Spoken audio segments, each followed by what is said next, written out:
Welcome back to the channel, everyone. In this video we have some news on Wrath of the Lich King Classic, the Dragonflight talents, and some Season 4 information and things that will change.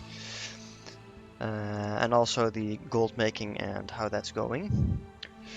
So first up is Wrath of the Lich King Classic. I have the article right here, and as you can see, it will arrive at September 26th this year. So for everyone who's excited for that, I will leave a link in the description down below to this article so you can read it.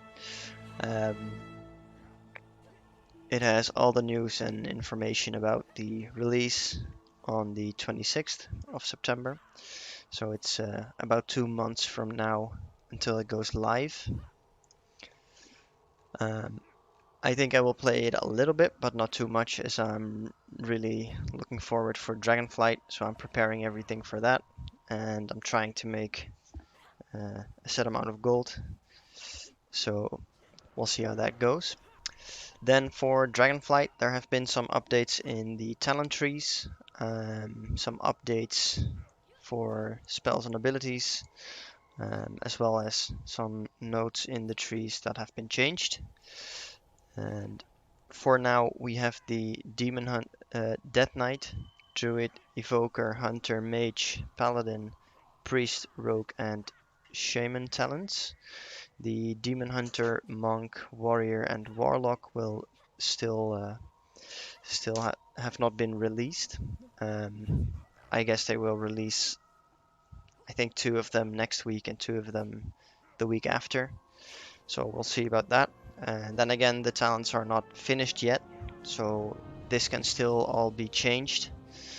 But for now, you can just go to a class, click it, and pick your spec, and you can see what the talents for that spec will do. They are up for testing in the Dragonflight Alpha. Things will still change to all of these, I think. And also some of the numbers might not be correct. So the numbers you see on a spell, the damage it does might change a little bit.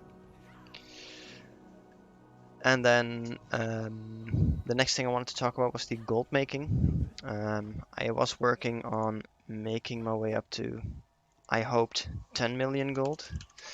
But currently I'm closing in at 1.5 million. My goal first up was 1 million, but that was pretty fast. I'm now at 1.46, but 10 million means that I would have need to make about 140, 150k every day until Dragonflight releases, if it releases early December. That number went up because some time has passed now and I didn't make it any of those days, but I am getting close to, I think, between 15 and 25k every day, if I'm on average making 20k a day. For 130 days straight, that would be 2.6 million. Plus the 1.461 would mean that I have about 4.1 million, a little less than 4.1 million when we start Dragonflight.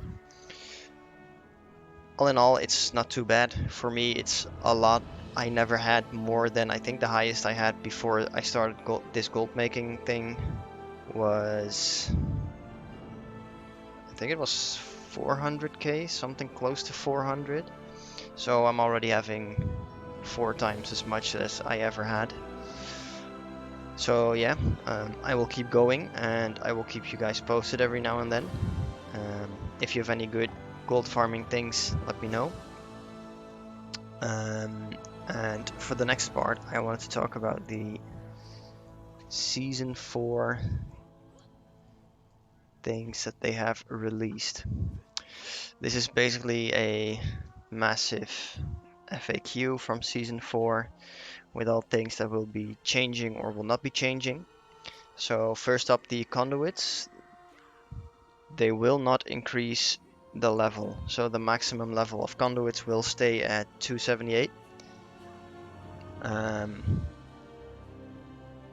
I don't know. I think it's okay as long as you not have it, but if you already have everything at 278, there's no increase to be made in that part. On the other hand, it does make it easier because you don't have to farm specific dungeons or do a specific dungeon to get your conduits up.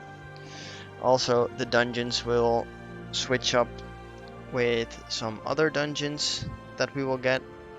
We will have, I will check for an entire list. There will be the 2 Tezavash dungeons, 2 Karazhan dungeons, I think. I think it was Grimrail Depot and Iron Docks, if I remember correctly. And then the 2 Mechagon dungeons. Also, the raid system, it will rotate. You have a faded raid every week, and it will switch between the 3 raids that we have in Shadowlands. With 278 becoming the new normal item level for faded raids, conduits on faded, normal, heroic, and mythic raids will drop 278. So if you don't have 278, do a normal raid and you will get 278 items already. And if you want to upgrade some and you don't have the gear to raid normal on the faded raids, you can do LFR for 265, which might still be a good upgrade for you. Then conduits aren't being added to the non-Shadowland dungeon pools. Tezavash conduits will be similarly updated. So there's 2 dungeons where you can get conduits and the other 6 where you can't, which is pretty weird. And then the Vessel of Profound Possibilities, the item available from your Covenant vendors in Season 3 that upgraded all conduits to 278 is changing. It no longer requires Season 3 endgame achievements. So you don't need Duelist, 3k and plus rating or Mythic Sepulture clear, but you can just buy it with Cosmic Flux. I do think this is a good thing. On the other hand, it was a good achievement to get 3k rating and M+, Duelist in PvP, or Mythic clearing the raid. But yeah, this makes it accessible by everybody. And this will definitely help me increase my conduits. I am close to 3k rating though, but I didn't really push after I got close to 2900. Then the legendaries and crafting. The crafted legendaries will not increase in rank, so 291 is the max. And there's no new crafter's mark, so the crafted items will not go higher than 262. The currencies, Cosmic Flux will remain from Season 3, so there will not be a reset. There will be an item to make your Cosmic Flux transferable to other characters. With Quartermaster Vilo in Sereth Mortis. Sandworn Relics will be bind on account, which is nice, so if you have an alt you want to get up and you want to gear with 252, use the item and there you go. The unused attendance tokens of merit will grant you 1000 gold per token that you have at the start of Season 4. The Ephemera Infused Mesh, the socket item, will give you 6000 gold, which is the same price as 6 tokens. And the tokens of merit are returning in Season 4 with a socket item, which will only be 3 tokens, which is big. And it will stay for the season's length. This item works on Season 4 items you get, so before you use it, you will need some items to use it on. Then in Mythic Plus, your keystones will decay -3 levels. So if you want a 15 on the first week, you need to do a 18 this week. Yeah. So if your highest timed key this week is an 18, you will receive a 15. Opening your vault, speaking to Tashab in Orbos when Season 4 begins. With few exceptions, old dungeon items are going to retain their original stats when scaling up to Season 4. So the primary stats from Warlords of Draenor rings, trinkets with no primary stat, the Mechagon rings, and other unique items from these dungeons will all be enabled. Then the Azerite armor from King Mechagon is removed, so you won't be getting any Azerite traits in there. There's something on the Warlords of Draenor loot system where all the dungeons had the same possible 100 items of loot which they shared between. The Mythic Plus end of run items won't be capped in week 1 like previous seasons. Now this is a big one. With the item level increasing, I didn't see any increases in the Mythic Plus, but I assume they will, just like raids will go to 278. I think Mythic Plus will also be upgraded in item level. This way, if you do a 15, you won't be capped, so you won't be getting plus 10 at max for the first 2 weeks or so, and then the rest. You will start instantly, and you will get your loot according to the keystone you do. Non-Tassavash Shadowlands dungeons are gaining an increase in baseline item level, but these items are not upgradable with Valor. Yeah, okay, so they do upgrade the item level, but the only things you can up with Valor are the items you get from the Mythic Plus dungeons, which makes sense.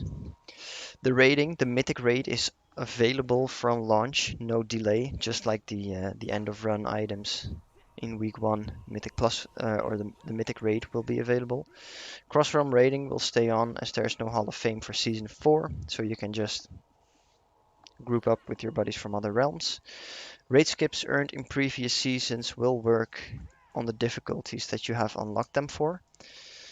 So if you have Heroic Sanctum skip to Kaltizat, you will keep it on Heroic difficulty, but not on Mythic. Castle Nathria and Sanctum will give up to 2000 reputation with Court of Harvesters and Death's Advance on all difficulties. When the raids are faded, they will drop up to 2000 Cosmic Flux as well. Items received from faded raids will maintain their faded tag when transformed into a class set armor by the Creation Catalyst. So we do keep the Creation Catalyst as well, which is good. So if you have some nice items with a high item level, you can make your tier set out of it. The raid rewards. The legendary bow will not be able to be purchased with the broken vendors with the dinars you can get. If you already have the bow, an item will be purchasable from the broker's vendors that will bring it up to item level 285. Sylvanas will still drop the bow. And I think that those are the most important things. That's it for this video. Let me know in the comments down below what you look forward to in Season 4 for me to raiding and the Mythic Plus season. And I will see you all in the next one.